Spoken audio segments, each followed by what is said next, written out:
Shalom Sobat Samas dan keluarga damai. Kita berjumpa kembali dalam Samas 15 Juli 2022. Mari kita satukan hati di dalam doa untuk memohon pimpinan Roh Kudus.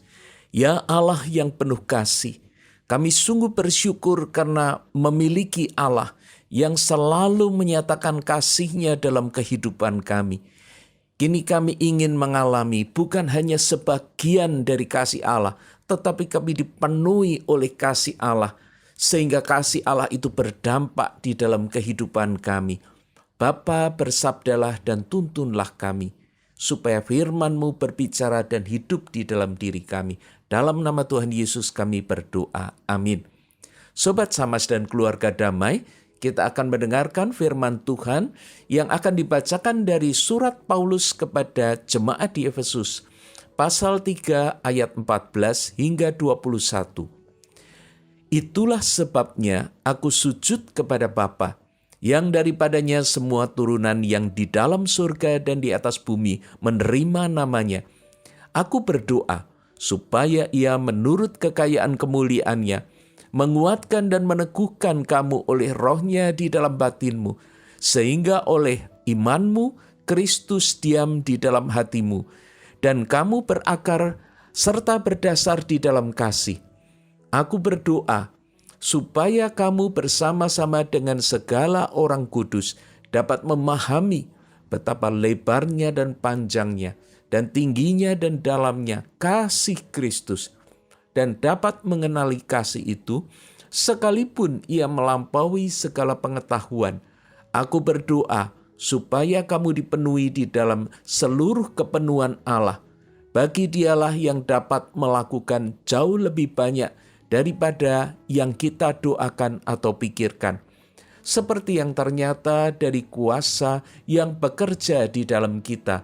Bagi Dialah kemuliaan di dalam jemaat dan di dalam Kristus Yesus, turun-temurun sampai selama-lamanya. Amin.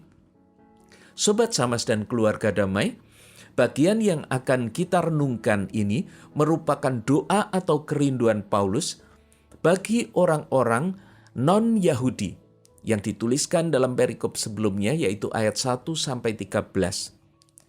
Kemudian muncullah kata itulah sebabnya di ayat 14. Penginjilan kepada orang-orang non-Yahudi ini membuat Paulus rindu sekali menanamkan betapa besarnya kasih Allah kepada mereka. Kenapa demikian? Karena mereka belum pernah mengalami kasih Allah secara utuh. Mereka hanya merasakan seolah-olah Allah mengasihi. Jadi sebetulnya mereka bukan bertemu langsung dengan Allah, tetapi mereka mempersepsi bagaimana Allah itu mengasihi dirinya. Sobat Samas dan keluarga damai, ketika Paulus menyampaikan doa ini, maka Paulus yang sebelumnya menyampaikan kepada orang-orang non-Yahudi itu, dia bisa membayangkan bahwa selama ini mereka mengenal Allah mereka sebagai pencipta, sebagai yang maha kuasa. Karena itu Paulus pun berusaha untuk memakai kata Bapa ini. Bagi kita memang kata Bapa itu lebih mudah dipahami karena kita memang sudah mengerti dalam hubungan Bapa kepada umatnya. Namun kita belajar bahwa sebutan Bapa bagi orang-orang non-Yahudi ini punya pemahaman masing-masing yang berbeda. Misalnya saja bagi orang-orang Yunani, mereka menyebut Dewa Zeus itu dengan sebutan Bapa dari dewa-dewa dan manusia. Orang-orang Roma menyebut Allah tertinggi mereka itu dengan sebutan Jupiter, yang berarti Allah Bapa. Nah, mereka semua menyebut Bapa itu untuk menekankan Allah itu sebagai sosok pencipta yang memelihara dan menguasai alam semesta. Dialah sumber yang baik, yang kudus, dan yang mencipta seluruh ciptaan. Karena itu bukan berarti Paulus ingin supaya mereka tetap dengan pemahaman mereka yang lama, tapi ini merupakan jalan masuk tentang Allah pencipta dan Allah yang memelihara mereka. Karena itu pemahaman mengenai kasih yang menghubungkan antara pencipta itu dengan ciptaannya atau antara Allah dengan manusia itu menjadi satu topik yang penting. Hari ini kita akan belajar ada 4 hal yang ditekankan oleh Paulus atau diminta oleh Paulus di dalam doanya. Yang pertama adalah supaya batin kita dikuatkan oleh Roh Kudus. Ini ada di ayat 16. Karena hanya oleh karya Roh Kudus seorang itu bisa dikuatkan dan diteguhkan batinnya. Orang itu bisa merasakan bahwa dia dikasihi oleh Allah. Orang itu bisa memahami bahwa Allah itu baik, Allah bukan sosok yang jahat, yang menguasai namun ingin menindas. Sehingga batin yang makin teguh dan kuat oleh karena hal-hal yang benar, konsep tentang Allah yang benar, yang baik itu tadi, menjadi sesuatu yang membuat mereka semakin berani mendekat dan semakin merasakan bahwa Allah itu dekat dengan mereka. Poin yang kedua, atau hal yang kedua yang diminta oleh Paulus adalah supaya Kristus itu tinggal di dalam hati kita. Bagaimana Kristus itu bisa tinggal di dalam hati kita? Jawabnya adalah karena adanya iman. Kata tinggal itu di dalam bahasa Yunani, kalau dalam bahasa Inggris to dwell ya. Maka dalam bahasa Yunani itu ada 2 kata yang digunakan. Yang pertama adalah paroikeo. Paroikeo itu menunjukkan kepada orang asing yang tinggal tetapi sifatnya hanya sementara. Sedangkan yang kedua adalah kata katoikeo. Kata katoikeo itu menunjuk kepada pemilik rumah. Jadi dia akan tinggal secara permanen di dalam rumah itu. Nah, dengan demikian kita akan bisa memahami kalau kita membaca di ayat 17 kata yang digunakan adalah katoikeo. Ini menunjukkan adanya 2 hal. Yang pertama adalah Kristus merupakan pemilik diri atau hidup kita. Kemudian Kristus itu tinggal secara permanen di dalam diri kita. Sekali dia masuk di dalam hidup kita, maka dia tidak akan keluar lagi. Sekarang bagaimana sikap kita terhadap Kristus? Apakah kita juga membuka diri? Atau kita tidak mengacuhkannya? Atau bahkan kita mengusirnya keluar? Sobat Samas dan keluarga damai, betapa pentingnya Kristus itu tinggal secara permanen di dalam diri kita.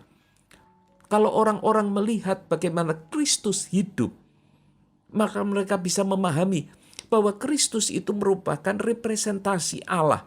Kalau Kristus mereka pahami mengasihi orang, menyembuhkan orang sakit, mengusir setan, membebaskan manusia dari segala hal yang berat ataupun dosa, maka mereka bisa membayangkan bahwa Allah pun demikian. Karena itu mereka akan membuka diri supaya Kristus itu tinggal di dalam diri mereka. Poin yang ketiga adalah berakar dan berdasar di dalam kasih Kristus. Kita bisa melihat dari ayat yang ke-17, ada perumpamaan di situ, yaitu tentang berakar dan berdasar. Hanya pohon yang berakar dan bangunan yang berdasar dengan benar, baik, itu akan menjadi kokoh dan bisa menghadapi beban atau tantangan. Kasih Kristus bukan yang lain, itu menjadi satu dasar yang kuat, menjadi satu tempat berakar.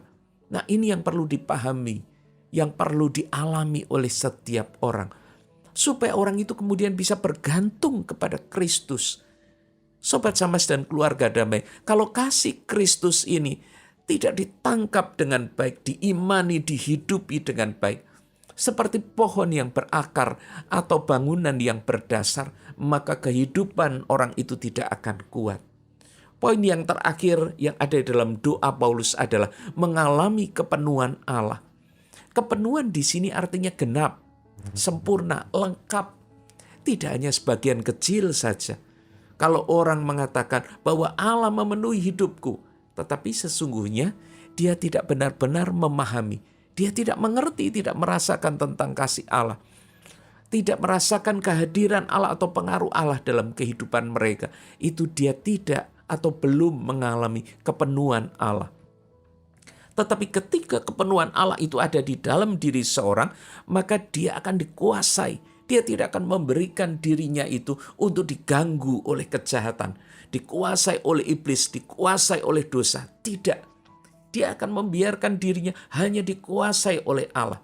Dan sifat-sifat Allah, kesempurnaan Allah, kebaikan Allah, itu menjadi sesuatu yang menetap di dalam diri orang itu. Karena itu biarlah kita membuka diri supaya hidup kita sungguh-sungguh dipenuhi oleh kasih Allah, dan kepenuhan Allah itu melingkupi seluruh kehidupan kita. Mari kita memohon pimpinan Tuhan supaya sungguh-sungguh ini kita dapat alami dalam hidup kita. Ya Bapa yang penuh kasih, kami sungguh bersyukur karena Engkau mempedulikan kami dan kasih-Mu itu nyata. Engkau memenuhi seluruh kehidupan kami dengan segala sesuatu yang kami butuhkan. Engkau berikan, Engkau berkati. Engkau menjaga kami dari segala macam kecelakaan, dari hal-hal yang membahayakan, bahkan dari kuasa dosa. Bapa, kami rindu supaya Engkau menolong kami lebih memahami betapa besarnya kasih-Mu, dalamnya kasih-Mu yang senantiasa menjaga dan merawat kami. Karena itu jangan biarkan kami keluar dari sana.